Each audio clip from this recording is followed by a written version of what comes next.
Daniel Riolo n'a visiblement pas que des amis dans le métier.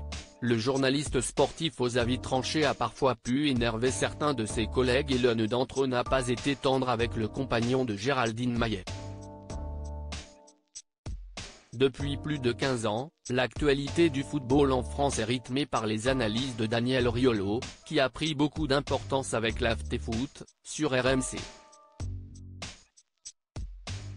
Une émission très suivie et désormais, le journaliste sportif de 53 ans a une parole très écoutée, jusqu'à chez les joueurs. Avant l'avènement du compagnon de Géraldine Maillet, un autre journaliste était très populaire dans les médias et il s'agit de Pierre Ménès. Durant plusieurs années, il a été la mascotte du Canal Football Club et après avoir été licencié de Canal+, il est désormais très actif sur les réseaux sociaux. À la tête d'une chaîne YouTube baptisée Pierrot le Foot, le journaliste de 60 ans a tenu à répondre aux questions de ses abonnés, notamment sur ses rapports avec Daniel Riolo. Daniel ne m'a pas soutenu, lance-t-il pour évoquer les problèmes de santé auxquels il a fait face ces dernières années, avant d'ajouter « mais on avait des relations très épisodiques déjà avant.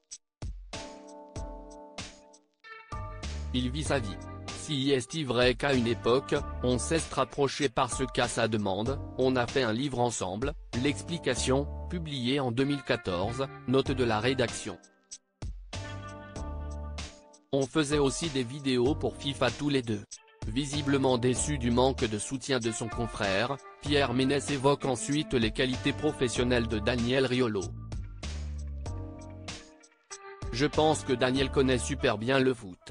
Je suis d'accord à 75% avec tout ce qu'il dit », avance le mari de Melissa Acosta.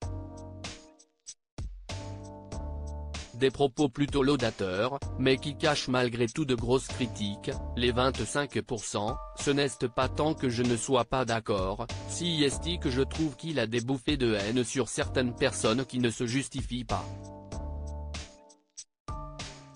En disant cela, Pierre Ménès pense surtout à certains joueurs que Daniel Riolo a pu cibler plus que certains autres au cours des dernières années. Les propos qu'il a pu tenir sur Marco Verratti, sur Neymar sont évidemment trop exagérés. On peut tailler des joueurs en le faisant avec un peu d'humour, comme j'en ai l'impression, toujours essayer de le faire. Et pas en exprimant une forme de haine qui parfois, moi, me gêne. Mais s'il n'y avait que des Daniel Riolo à l'antenne sur les différents plateaux de télé, on ne se porterait quand même pas plus mal, conclut le journaliste sportif.